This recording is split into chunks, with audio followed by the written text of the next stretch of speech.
Why am I not good enough? You feel trapped, isolated, alone, depressed, and confused.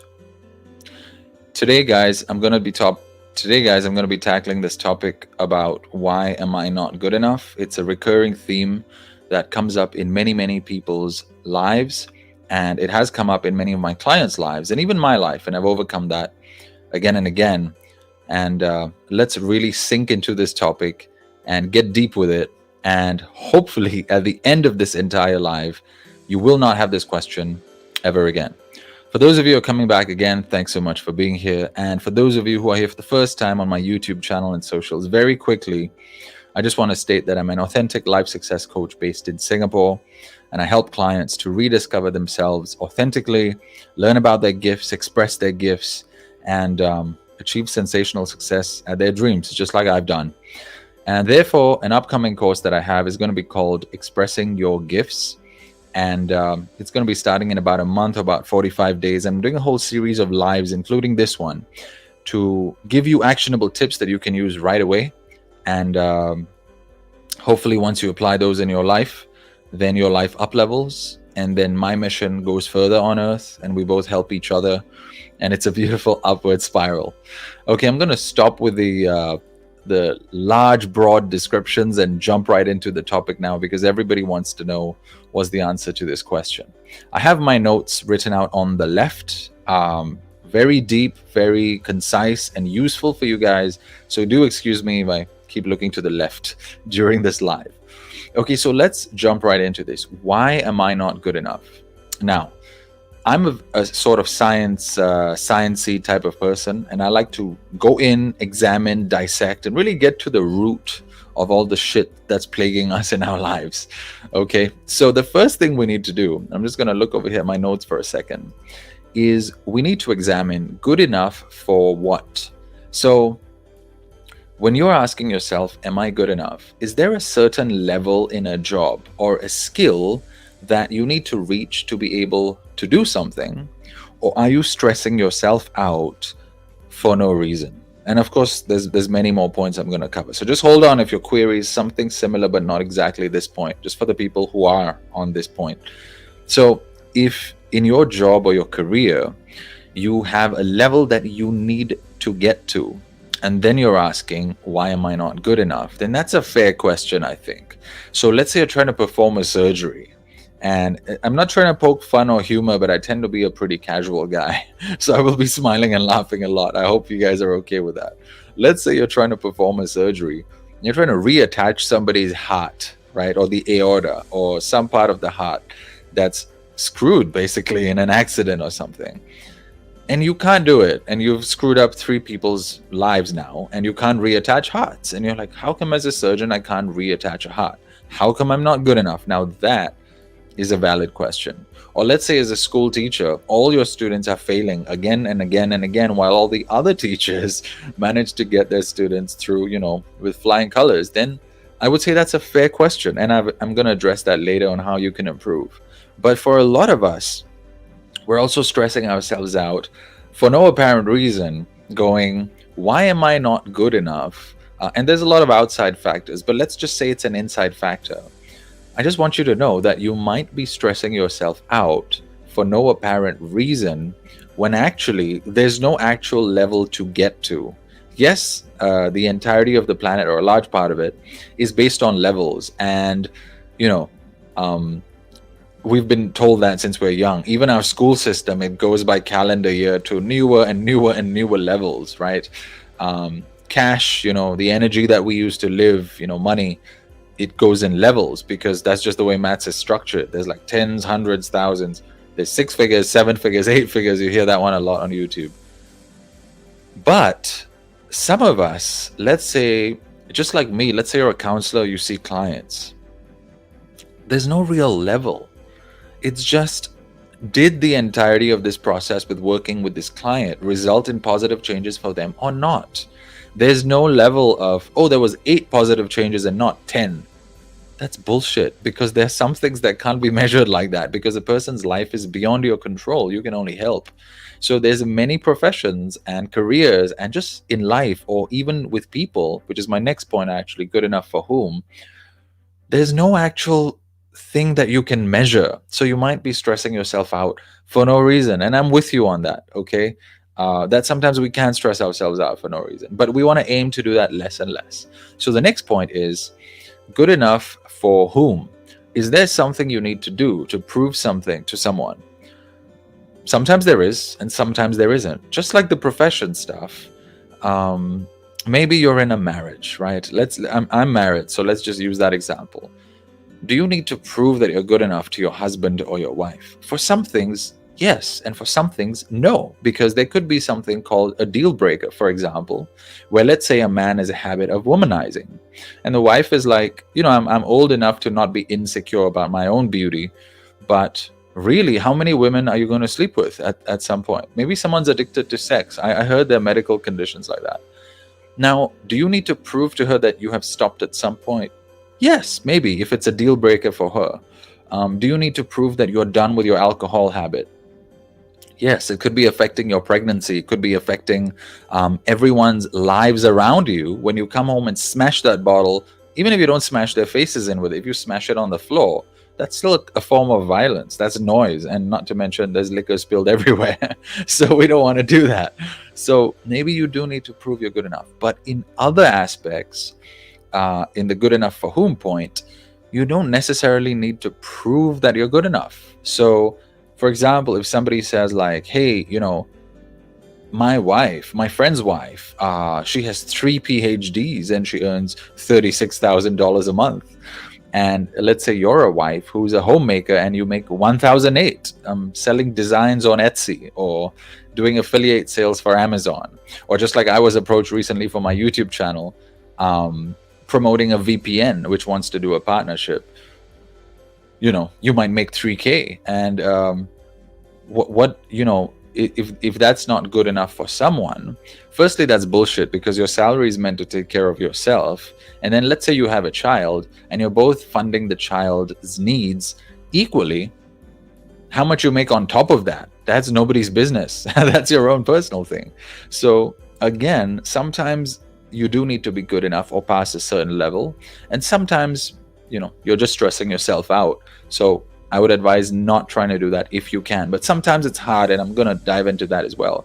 So next, in a more real world sense, let's say there are those parts where you need to be good. You have to close 8 sales in a month to keep your sales job, and feed your family. You have to, pass your exams with certain grades, or you don't get to university. You might have to, let's just take my example, coach 10 clients a month, or you don't have enough to pay bills, right? There's a certain number because you have repeating bills, and then there's a certain number you got to pay. Or let's say you have to win a certain number of law cases if you're in a law firm, and then the law firm, basically agrees that you're somebody they want to keep on. So in these scenarios, the first question I would ask you as a coach and as a friend really is, have you taken the actions to achieve that? So instead of going, why am I not good enough? Have you tried to do things with that same time that you're spending asking yourself if you're not good enough? Have you spent that time to build a skill continuously, so that after a month or two, maybe you could stop asking why you're good enough, and you just would already be good enough? So have you spent that time? Are we spending our time in the right places, right? Now, of course, there's work that you might need to put in, and there's also things like special moves, which I cover in my course, Expressing Your Gifts, which is coming soon. And I'll give you an example of a few goals. So for example, I had written out a goal in 2016. In January, I wrote that by July, I'm hanging out with celebrities. I was young, and I needed to accomplish that for myself to feel good about my showbiz career. True enough, within a month, I was acting on primetime TV. And I was the newbie there, and everyone else was celebrities, and we used to hang out after work, and it was great. Actually, it was a great time, other than some toxic personalities. And I will be linking that video on YouTube to my experience acting on primetime TV when I come back to this, and check it out. So check that out when it's out. But it worked, and I'm obviously not going to tell you how that happened on this video. I had a goal when I was seven, to be first in the standard. Well, it was a goal my mom put in my head, but nevertheless a goal. And by 9 in primary 3 in the Singapore school system, which I believe follows the UK, I was first in the standard. And that repeated in primary 4, primary 5. By the time primary 6 rolled around, I was depressed for different reasons and upset at something, and I just didn't study. And so I slipped to second, but really, first or second out of 150 kids, who cares? It's about the same thing. So that. And then I saw a really pretty girl when I was in school at about age 12. And my mom actually, again, I used to listen to my mom a lot when I was younger, didn't I? And she turned me on to this girl, and she was like, have you seen that girl with brown hair and green eyes? And I was like, yeah, she's a bitch. Because she was a teacher's pet, and I hate teacher's pets. I'm very casual, very authentic, and I hate bullshit, which you can probably tell from this YouTube channel and my socials. And now that girl is my wife. It's been 20 years. It's going to be 20 years in May. It's 17th February 2024 right now. On May 16th, it'll be 20 years of us seeing each other, dating officially. And we're married with a kid. So that goal worked out too. So have you taken the actions and the steps you need to actually get yourself good enough, right? And I don't mean to add stress to your life, but if you can spare the time, small baby actions towards your goal goes a lot further than worrying about it. I'm not saying that stop worrying immediately. Well, I am actually, but it's not possible. I've tried it. So, and I know you're going to agree that it's not possible. So here's what I suggest. If you're going to sit down for 30 minutes and worry about why you're not good enough, do me a favor. Take a stopwatch with you. All right. Consider this a crazy plan. And time yourself. And when it reaches minute 29, from minute 29 to 30, instead of worrying, I want you to ask yourself, would it be possible? Let's say your name is Julia, right? Ask yourself, Julia, would it be possible for me to spend 1 minute thinking about how I could actually get better? Just try that. See where it goes. Okay, now the next point is, let's say it's not for a job or a pursuit which needs it, right? Like the first two questions I asked you. Then are you trying to be good enough just because you heard that that's what you need to be, or just because that's conditioning from the Industrial Revolution, maybe? And I'm going to go into that. Yeah, so these two things. So let's start with the first one.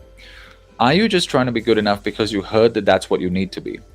So in our culture, there is a focus on doing well, on excellence, but over time I realized that it's not just in our culture, it's actually a spiritual thing, because spiritually as well, our soul wants to expand. And if you watch that TED talk about the guy who's examined the universe, or at least he spoke about people who did, the universe is sort of moving like this, in this wavy pattern, which the whales make in the water as well. And I channel that pattern from time to time too when I'm channeling for spirituality.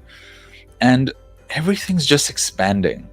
Now it's a simple question. Ask your soul this: would you want to expand well or badly?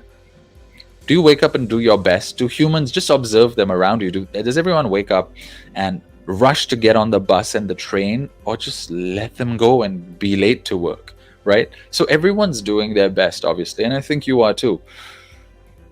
But is that just because you heard that that's what you need to be?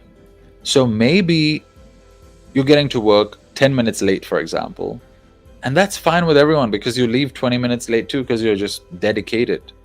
So then, do you actually need to be that good enough in terms of timing to get there at 9 a.m. or 10 a.m.?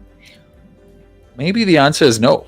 So maybe you heard it from someone. Your parent put it into your head, or your teacher put it into your head, or your spouse put it into your head, or your child put it into your head. Daddy, all the other dads are so muscular. How come you're so fat? Right? Maybe you can stay fat. I don't advocate that as a health coach, but I'm just saying, like, pick your battles, right? Is that something you heard from someone, or is that your own voice? That's very important to know. And I'd like you to sit with yourself and figure that one out. And the second one is there is a lot of conditioning from the Industrial Revolution that was passed down. My parents certainly have it, and if you're around 35 or anywhere from 30 to 40, your parents have it for damn sure, right? I heard this line a lot when I was young: study hard or you'll be a sweeper. Well, I studied hard at some points in my life. Not at all points, but at some points. And at some points, I didn't study at all. At least whatever the school was prescribing I study. I didn't do that shit at all. But I'm not a sweeper. So, firstly, that line is bullshit. And secondly, it's rooted in pain and trauma and oppression from the Industrial Revolution, where people were trying to be masters of people, of other people, and create workers and not thinkers. Now, I'd like to just explain that phrase, work hard, very quickly. I scored the highest in school when I studied peacefully and excitedly, not hard. Hard probably means doing it a lot, and because you do something so much, it's hard. But nowadays, I think the word hard is working hard anyway. It doesn't make sense anymore. And if you love what you do, it isn't hard, difficult to begin with. So study what you love. And I'll give you an example. I studied music. I dropped out of engineering in the National University of Singapore and studied music. And I've been featured in the media multiple times after that, for that and for the media pursuits. And I just drowned in music because it's something I was trying to get away from studies to listen to on my Discman and Walkman since I was a kid. And then I entered a degree in music. So firstly, I love it. And secondly, I'm right at the bottom of the class because I don't know shit about music. I just know how to dance, how to move to the beat, how to drum a little bit. And that's it. I don't know anything about melody or singing or songwriting.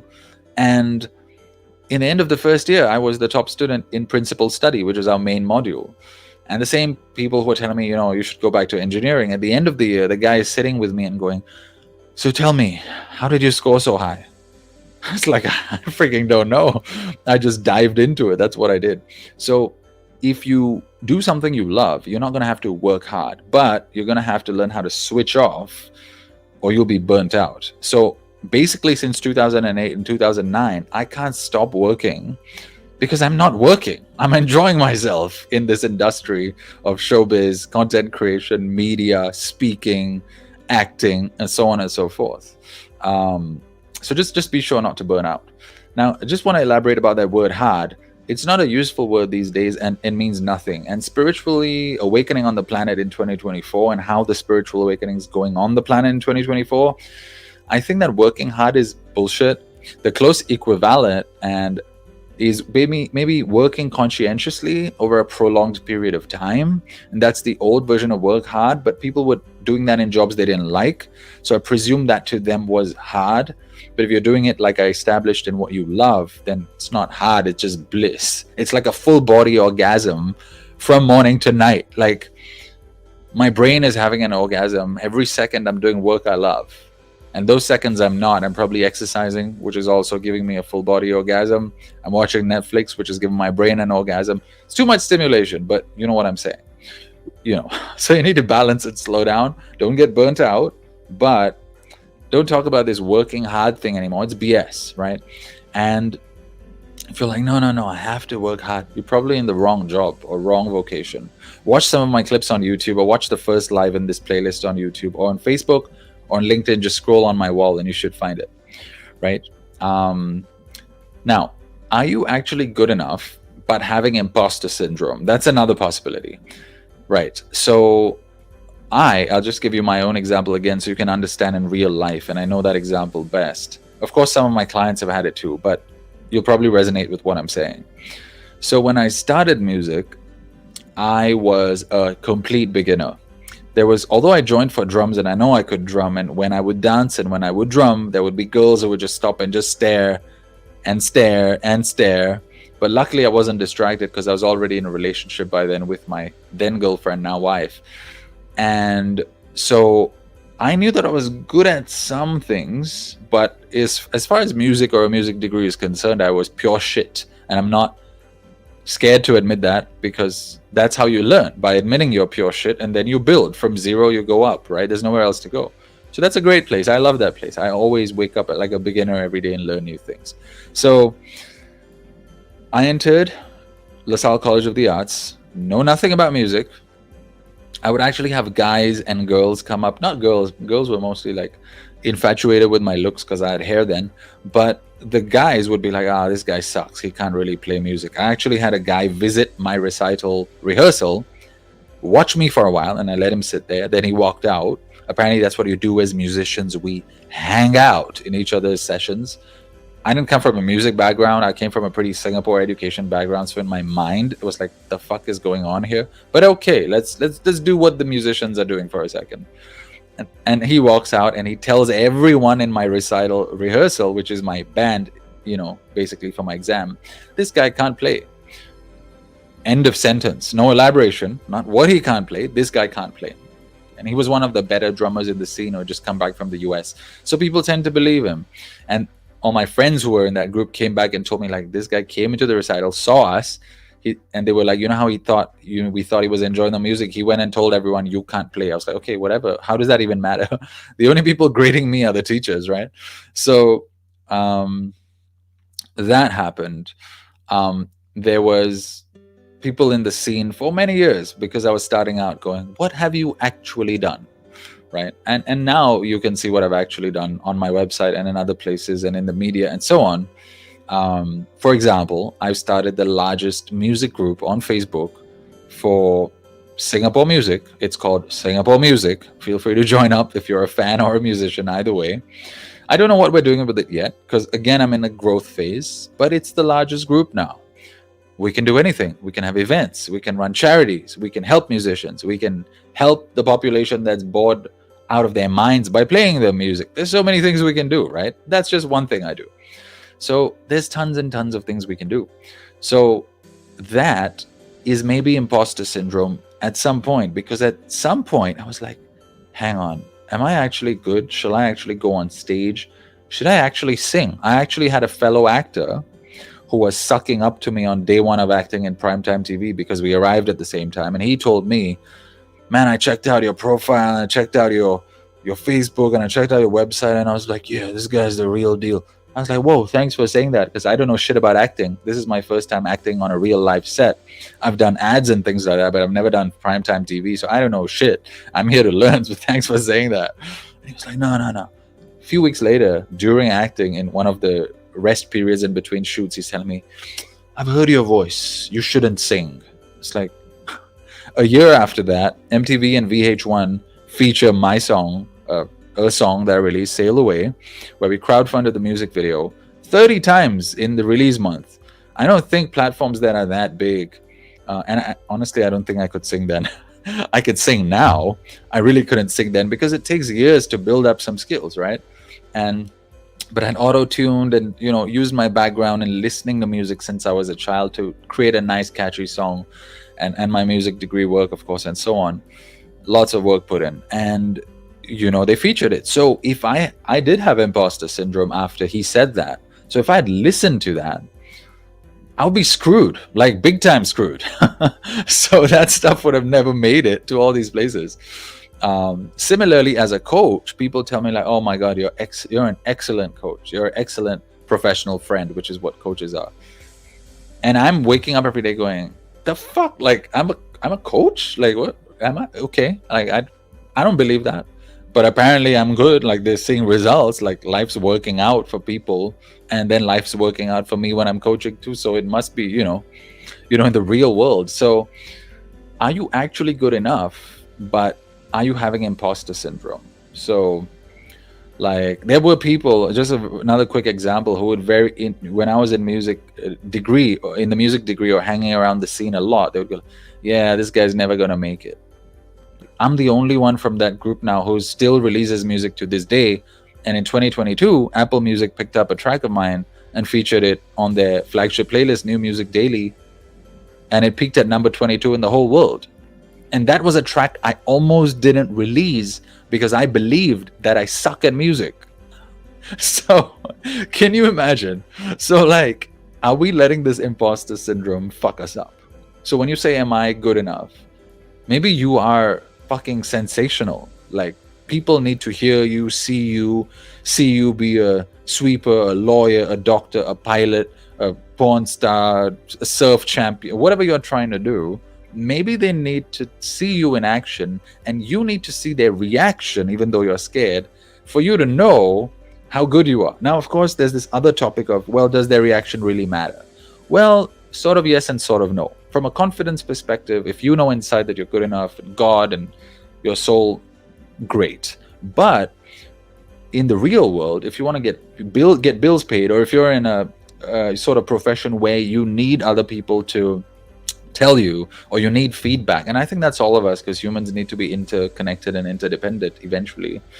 You do need some feedback. So yes, their opinion does matter. Not to keep you up at night to go, oh my God, I suck, but, oh, I'm awesome. Don't let their opinion sway you either way from your center, but use the feedback to improve immediately or as soon as you can.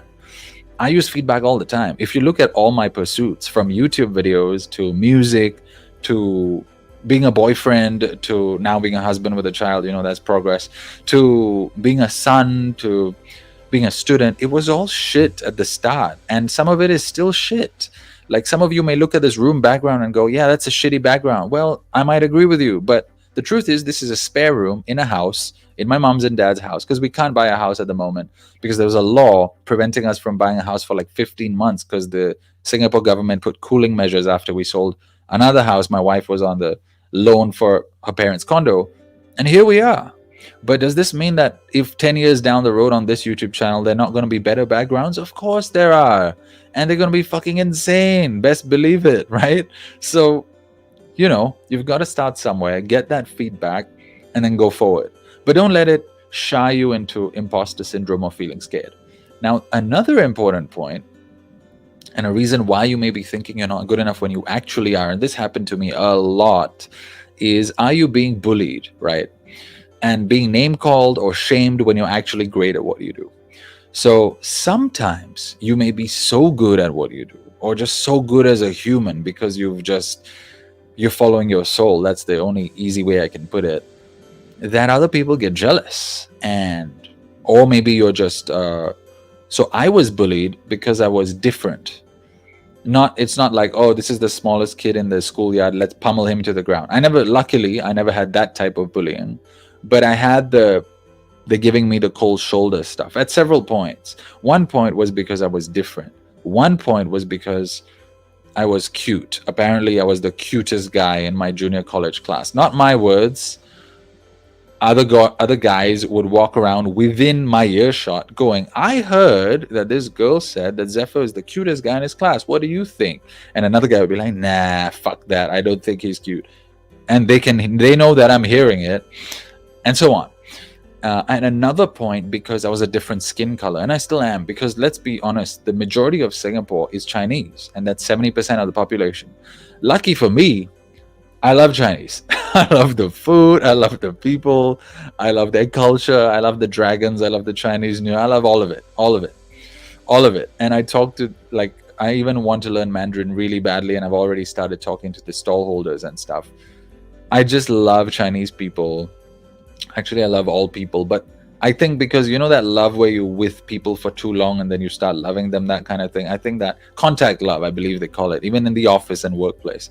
So, but for them, it was like, yo, who's this white looking dude in our country? What's he, why is he at the coffee shop? Why is he on the bus? And so on. So it really depends. You could be bullied for different reasons. You could be being name called for different reasons. And so on and so forth. But are you actually great at what you do? So let's say the whole class, let's say you're in school, right? Because I do teach kids as well. Let's say the whole class is, maybe parents, you can show this clip to your kids. Let's say they're being bullied, but at the end of the year, they're the top student, let's say, or somewhere close to that, or the top sportsman. Clearly, they are good enough, in the areas that they want to be good in. Let's say those are the areas they want to be good in. Clearly, they are good enough. But people are jealous, or they're different. They have a different skin color, whatever, like I did. Or maybe they're being bullied. Let's say they want to be good at emotional bonding, and they go, yeah, but I'm being bullied, I'm the odd one out. Why am I the odd one out? Okay, now that's a separate topic and beyond the scope of this video, but that would probably have to do with working on their interactions, or if you're an adult, your interactions with other humans around you, that then result in you not being left out. If you don't want to be left out, depends on what you want. I, for one, have never ever had a problem being left out, because guess what? There's other people who get left out. And I found over time that we are the introverts, the creatives, the spiritually tuned people, and then we make friends, and then we have our own little party and hang out, and they're not left out anymore. So there's that. Anyway, I don't want to dive too deep into that one, but maybe have them work on, if you're kids or you're adults, it doesn't matter, it's the same thing. Work on how you interact with other human beings. I had that for a long time due to some emotional traumas and so on, and being abandoned when I was young in different ways. My parents are not going to agree with all of that, but the truth is the truth. And that leads people to be hyper independent, and that's studied by psychologists, and it's true, I believe. And so, yeah, so, are you being bullied, right? Also, there's a saying, while you were busy doubting yourself, they were watching in fear and jealousy, scared of what you could become. And that saying, when I read it the first time, I was hit super hard, boom, straight in the chest. And I just stopped. I was walking, as we do while scrolling Instagram. And I stopped and I went, holy fuck my life, this is true. And recently I've been working on it with my own therapist, and she said, yo, maybe these jobs that you're applying to, you're too good for them. Obviously, you can't get hired. You are supposed to go in as a consultant to these organizations and tell them what you're trying to tell them, not try to stick into a day job and change the whole organization. It doesn't work that way. You're meant to be a consultant, just bouncing around, telling people what to do. If they want to hear what you have to say, if you know how to improve them in certain ways, they would love that. That's what you need to do. And I was like, yeah, that makes sense, because that's what I do one-on-one and one-to groups with people as well. So that's what would work in the corporate space as well. Being a trainer and being a consultant, not trying to fit into a day job when I obviously can't fit into day jobs just because of my personality. And Jordan Peterson has covered this a lot, why intelligent and creative people don't get hired. Now, we're too creative. We're just thinking of too many things. To some people, now I'm putting a positive spin on that, but some people might be like, yeah, that's not intelligent. That's fucking stupid, because you're supposed to focus. Fine. Call it whatever you want. It doesn't matter. The words don't really matter as long as we know the facts. And the facts are, I need variety in my day, just like I need variety on my YouTube channel. I try to have 10 YouTube channels and just focus on each YouTube channel churning out one type of content. You can't do it. I can't do it anyway. And so I need variety even in my day. Today I had a nature walk. I'm making these live videos that you're watching. I spent time with my daughter. I spent time with my wife. I bought a chocolate for my dad because he loves chocolates and sugar, which, we need to curtail that. I exercised. I watched Netflix. I ate some pretty awesome food. I traveled to the market. I went to a neighbor's house, one of the top scientists in our country, to go water his plants because he's overseas. Social obligations and all that. So many things in one day. And that's a fucking fantastic day. I won't have it any other way. I can't do this. I went to this workplace and did the same thing for 8 hours. Different things, maybe. Maybe if I was a detective or a lawyer, that might work. Or a doctor seeing different cases, that might work. But the same damn thing for 8-9 hours, that doesn't work for me. So, very quickly, you got to figure out that while you're doubting yourself, just like all the other subpoints I've covered in this video, you might not actually be that bad at what you're doing, right? And here's one other point, which I didn't put in the notes, but it's coming to my mind. I think Einstein said it or somebody else said it. If you judge a goldfish by its ability to climb a tree, it's going to spend its entire life thinking it's stupid. And that's what's happened to many of us, actually. And my wife's brother actually told me this as well, because for the longest time, he couldn't fit into the Singapore system. And then he went to the US and things just flourished. And I was like, okay. And he was like, yeah, because not to generalize and to say the US is amazing. Well, the US is amazing, but not to say that, other countries are shit. But what happened was he had a mindset that Every human should be fairly treated. And he told me that recently on his holiday trip to Singapore. And when you treat someone fairly and give them the time to blossom and grow, and that happens in relationships as well, by the way, and parent-child, then that person's inner genius can come out. And he's done that in some companies in the US, and in companies where they weren't doing that during the interviews, he told them point blank on the face, like, that's bullshit, because that's not how humans work. And he's right. So are you judging yourself based on other people around you? And you might want to watch Success Life Coaching 1, the first live video I did on Facebook or LinkedIn. Just scroll on my wall on YouTube, go up in the playlist, and realize that, are you judging yourself based on someone else's wants and needs, or someone else's guidelines, or someone else's rules? I certainly was for a long time in Singapore, and that's when I realized this system is broken. For me, at least, it doesn't work for me. I can't just pigeonhole myself, although I got pretty good at that. And now I have a blend. I can work really hard in one direction, or have a lot of, spontaneity and creativity. And I can do both. I'm now a hybrid. So I have an unfair advantage growing up in Singapore for a while. Somebody covered that on Instagram, I believe, where they said just the right amount of childhood trauma sets you up to be excellent, because now you have this need inside to just achieve and achieve and achieve, and then you become excellent, and then you take over the rest of the population. Well, now we're going deep into multiple topics about the brain and other things, but let's skip that. So really ask yourself, are you judging yourself on your ability to climb a tree when you're actually a goldfish? So maybe you're actually supposed to be a children's author, but you're trying to fit into a sales job for a tech company. And you're like smoking and drinking and forcing coffee down yourself to force yourself to focus on this damn laptop, which you don't want to. And you're making the sales, but you're dying. You look 50 at the age of 30. And I have friends like that. And I don't. I look like a kid who lost his hair. And so, I'm going to look this youthful like Pharrell forever, because I've stopped judging myself on the ability to climb a tree when I'm actually a fish. I need to explore oceans. That's what I do. And I go deep into the ocean. And I think now my writer side is taking over with the sort of idioms and the parallels that I'm drawing. So let's skip that also.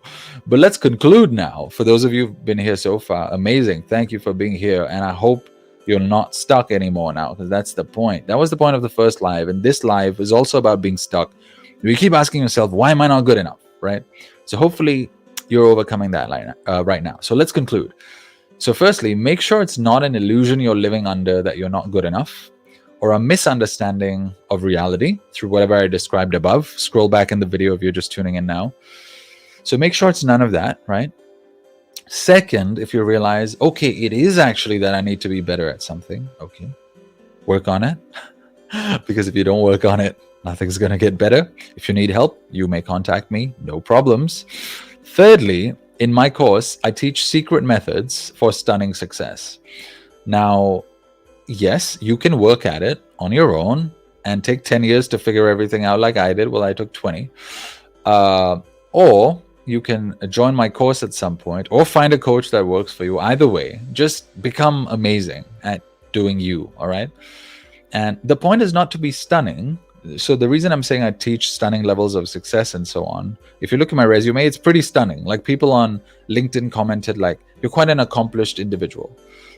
What that means is not to be stunning. The point is not to be great for the sake of being great. The point is to get whatever you want to get done. And over time, if that's a lot of things like I do, like I want to accomplish and do, or a lot of enjoyable things, or a lot of great things that you wanted to do for yourself, on paper, it looks great. And when people say to me, you suck, or you're so great, both of those sentences have zero impact, because I bring it back to the center, which is me, and I know what I'm doing on a daily basis, and I'm having a ball of a time doing it. Whether that's creating a song when I sucked at creating songs, or creating songs now when I'm great at creating songs. I can do one in a week now.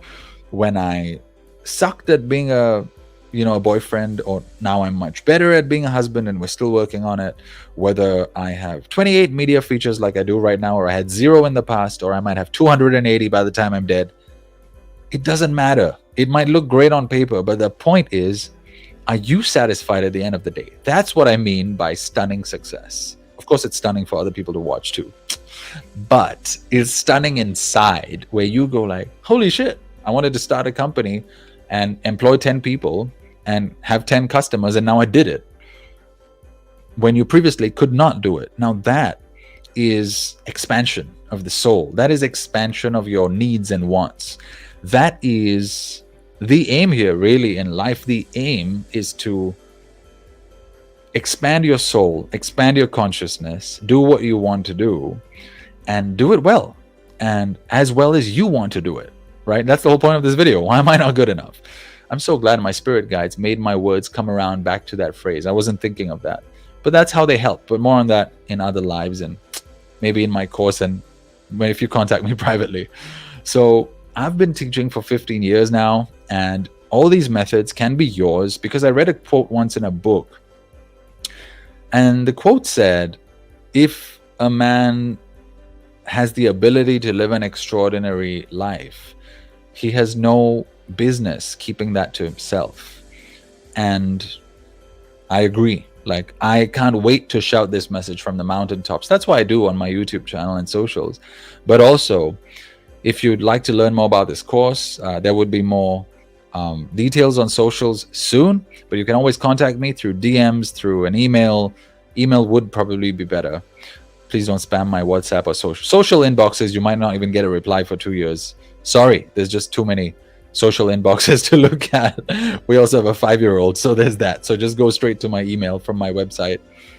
And yeah, if you're watching this on YouTube, Facebook, LinkedIn, thanks so much for being here, guys. I've yet to go to these platforms and see if the stream actually happened. I'm testing out a new software, but that's all part of the expansion.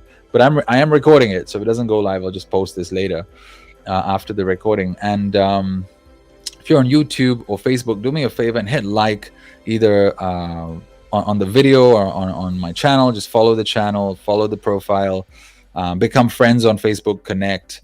Same for LinkedIn. Add up the connection, send me a message, let's talk. I'm also running interviews with people eventually, now that this mic is working, hopefully, and we have a better setup, and I could feature you on my channel if you have an amazing story or something to share with the world. Let's help each other share.